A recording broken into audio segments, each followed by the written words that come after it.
Olá, eu sou Anderson do canal Teologia Puritana Explicada e vou estar tratando da segunda parte desse atributo de Deus, que é a sabedoria de Deus. Vamos lá então, dar continuidade ao que nós já iniciamos. Falando então sobre a obra de Cristo como a evidência e revelação da sabedoria de Deus.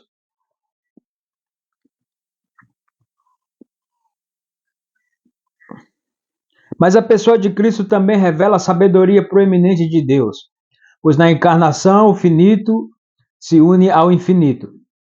Essa união transcende todas as uniões visíveis entre criaturas, e por esse motivo é incompreensível. E embora o finito jamais possa conter o infinito, nem mesmo a união das duas naturezas, mesmo assim, a natureza divina se une em cada parte da natureza humana de Cristo. Por causa da encarnação, o Filho de Deus é capaz de fazer mediação entre Deus e a humanidade pecadora.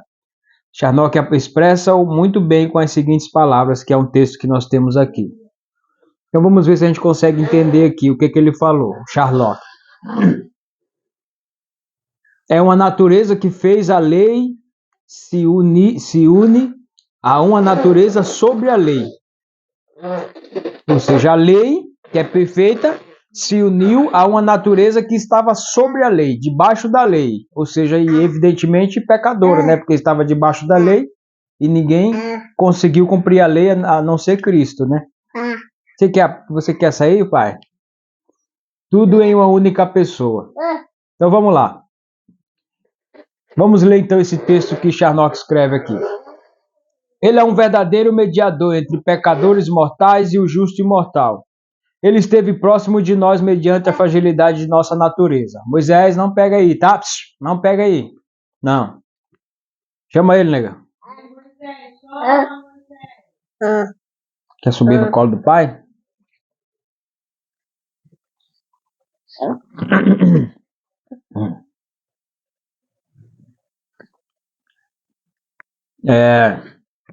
Ele esteve tão próximo de nós mediante a fragilidade de nossa natureza e de Deus mediante as perfeições da divindade. Ou seja, nosso verdadeiro mediador, que é nosso Senhor Jesus Cristo, ele é a revelação da sabedoria de Deus. Não pega não, pai. É isso que ele está falando através dessas descrições, que o próprio Deus esteve tão próximo de nós, né, mediante as fragilidades de nossa natureza e de Deus mediante... Vai lá com a mamãe, vai. Ai, o pai não consegue explicar nada aqui, vai. Vai com a mamãe.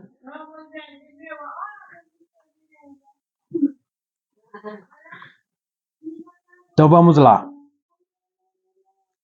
Ele esteve tão próximo de nós em nossas fraquezas quanto de Deus da natureza divina, ou seja, o mediador esteve no ponto perfeito de equilíbrio, mostrando assim a sabedoria de Deus ao criar esse plano e executar.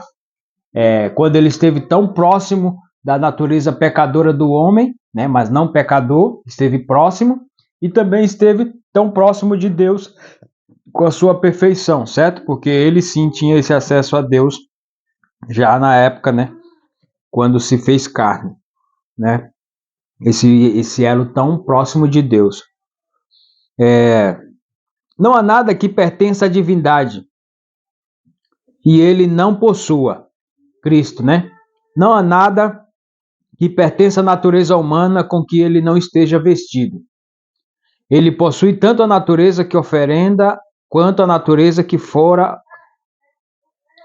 Ele possui tanto a natureza que ofendera, quanto a natureza que fora ofendida. Que nós falamos. Uma natureza para agradar a Deus e uma natureza para agradar a nós.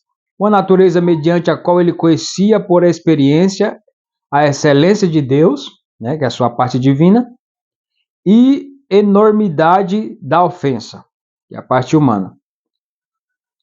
A enormidade da ofensa, que devia ser medida com base na benignidade de sua pessoa, ou seja, a bondade de Cristo, a perfeição de Cristo, revelada ali no Filho. Que devia ser medida com base na benignidade de sua pessoa, e uma natureza mediante a qual podia sentir as aflições experimentadas pelo ofensor e suportar a miséria merecida pelo ofensor, para que pudesse tanto ter compaixão do ofensor, quanto fazer a devida reparação por ele. Entendeu? Ele sim é a expressão mediador totalmente esclarecida aqui nesse texto de Sherlock. Em resumo, a encarnação revela a sabedoria que Deus empregou a designar o Filho como mediador. Só o Deus homem poderia efetuar a reconciliação entre Deus e o homem, ou seja, através do Filho bendito Cristo. Aliás, a encarnação da segunda pessoa da Trindade, que é Jesus Cristo, lhe deu uma experiência de compaixão da qual a natureza divina não era capaz. E, assim, a eficácia do ofício sacerdotal de Cristo depende em todos os aspectos da união das duas naturezas, com que Deus revelou sua sabedoria aos homens. Mas a sabedoria de Deus, que combina, entre outras coisas, a misericórdia, a justiça, não seria eficaz se Deus não fosse poderoso. Aqui ele mostra a sabedoria de Deus evidenciada através dos atributos de Deus sendo executada ali em ação, como ele falou, a misericórdia, a justiça, o poder de Deus, que é o tema que entraremos posteriormente na sequência. Então, como vocês viram, a sabedoria de Deus, ela não pode ser explicada e revelada para nós de outra forma a não ser através da obra de Jesus Cristo como nosso mediador. A maneira como Deus uniu a natureza divina e a natureza humana, a maneira como ele encontrou um equilíbrio perfeito para que fizesse o que o próprio Deus, com sua sabedoria, decidiu fazer, né, decretou fazer assim, para a sua glória e honra, através do seu Filho bendito. E são então assim que Deus nos abençoe. Essa foi uma parte de arremate do atributo da sabedoria de Deus. Então vamos continuar então nas próximas aulas com o tema a onipotência de Deus, certo? Já deixa seu like, se inscreve no nosso canal para fortalecer o nosso trabalho. Teologia Puritana Explicada.